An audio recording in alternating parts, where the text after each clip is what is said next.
Okay, so we have tinyML designed for environmental sensing applications with Jianyu ZHAO, algorithm and modeling engineer at Infineon Technologies. Yes, thank you, Alexandro. So hi, everyone. I'm Jianyu. I work for Infineon Technologies in Munich, Germany. And in the next 15 minutes, I'm going to introduce you to our tinyML design for environmental sensing applications. So you may wonder, what do we measure or what do we monitor in environmental sensing? Well, in this area, typically we would measure parameters like temperatures, humidity, and concentrations of gas pollutants and particles. For example, if you take the EPA standard definition of air quality index, you would need to look into gases like ozone, carbon monoxide, nitrogen dioxide, and so on. And typically you can see such data on government website because you would have a few of monitoring stations around your city. For example, here in Munich, we have 5 of them. They are really huge and they offer very accurate data. The numbers you can look up on the websites are typically 1 hour average of the gas concentrations or 8-hour averages. They can be useful, just like the weather forecast. But if you really want to, for example, go cycling and see what's air pollution you are exposed to, it's really not that accurate. That's why we are seeing more and more applications regarding the low-cost environmental sensing. So in such an application, typically we would have a very small sensor system that you can run on a very tiny battery-powered devices such as your smartphone or your smartwatch. In this case, for example, we have one sensor MEMS together with packaged together with a microcontroller. In our case, we use our in-house VSOC analog code processor, and you would have an opening, a very small opening on the package on the lid, so that the gas molecules can get in and out.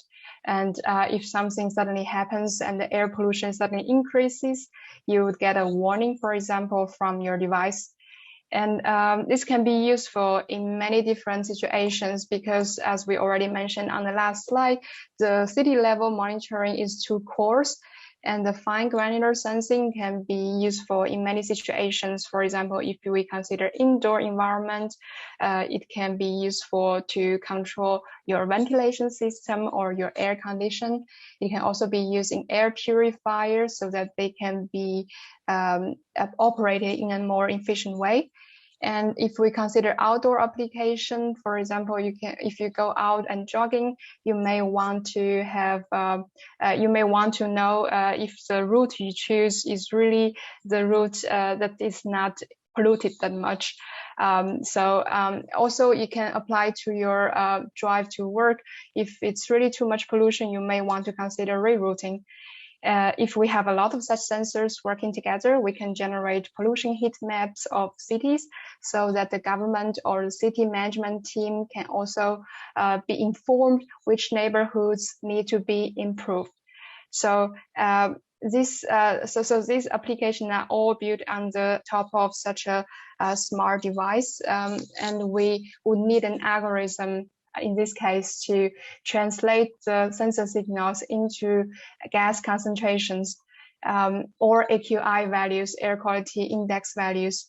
So how do we do this? For the designing of such an algorithm, we typically do 2 things.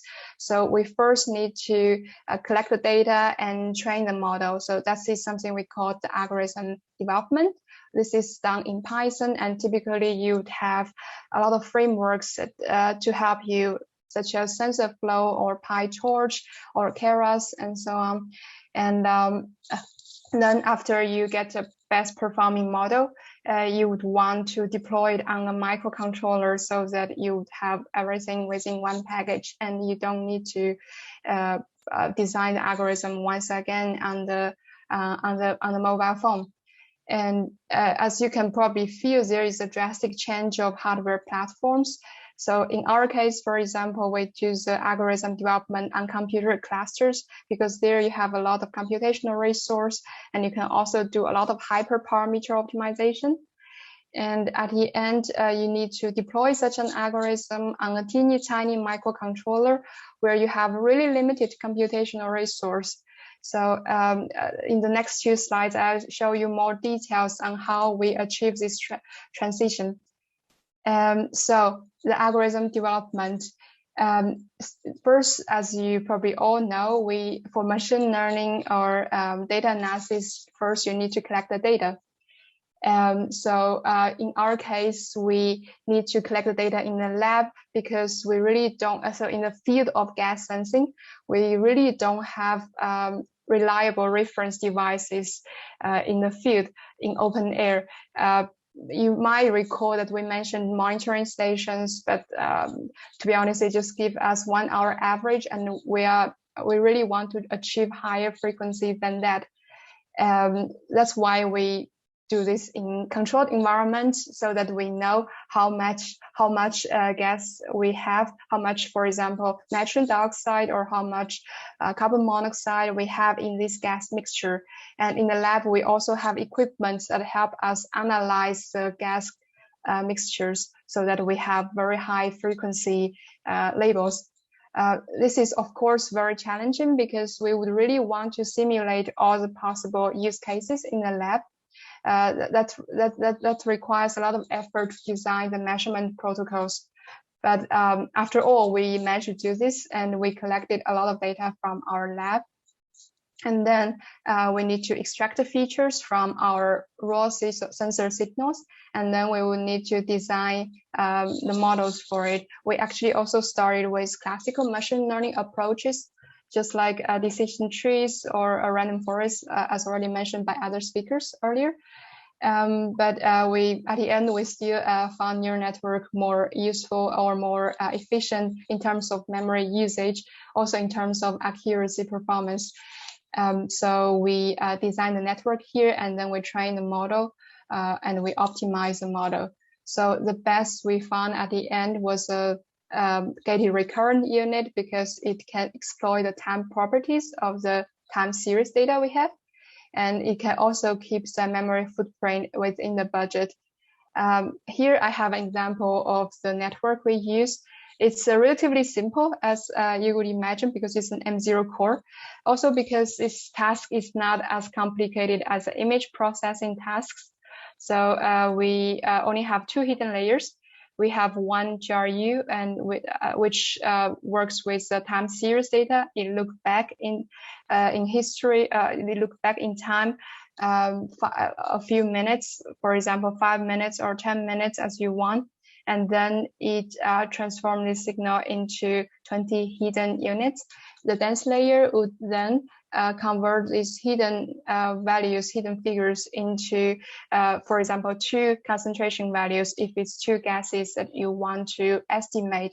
Of course, if it's air quality index, you may just have one value here, or it's more than 2 gases that you want to analyze, and you end up with more. Let's say we already have the perfect network we want. We did all the optimization stuff, and now it's there. So the next step is for us to bring this network from Python to the microcontroller. So we would start with the trained model, and then we would do the post-training quantization because it saves memory, and it also helps us to run the arithmetic operations more efficiently without necessarily much loss of accuracy. And then after this step, as for example, in our application, we actually use 8-bit at the end.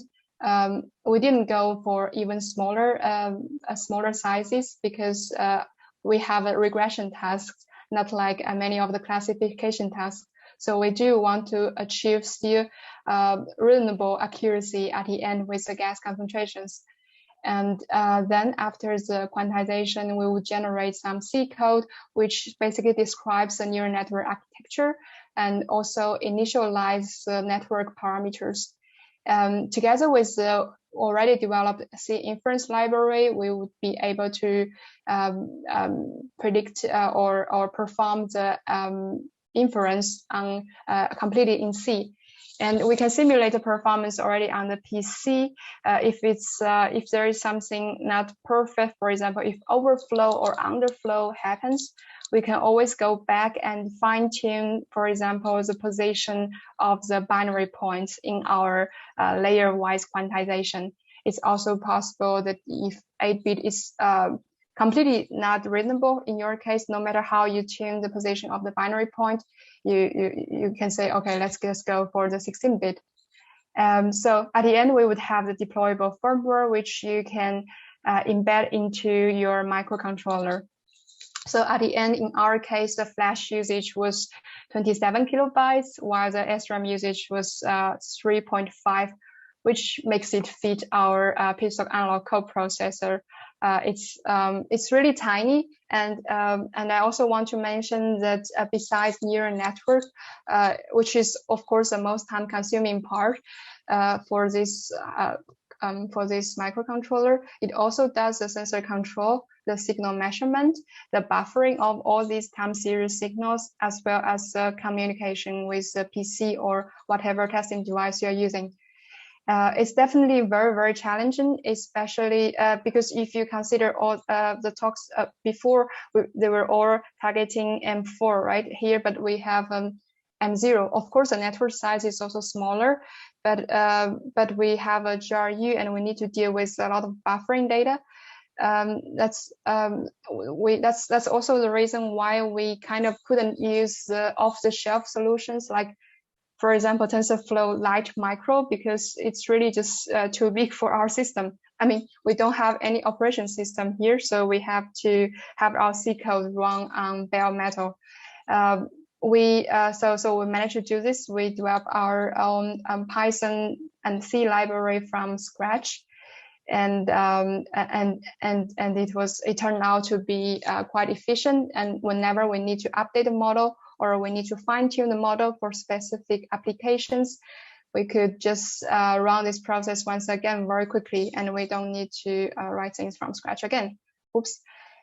So here I have a simple example of the deployable firmware project, where you can, as you can see, only 3 files were generated for each specific model. All the other files, like activation functions and fixed point operations, they were all coming from the inference library. So finally, a short summary.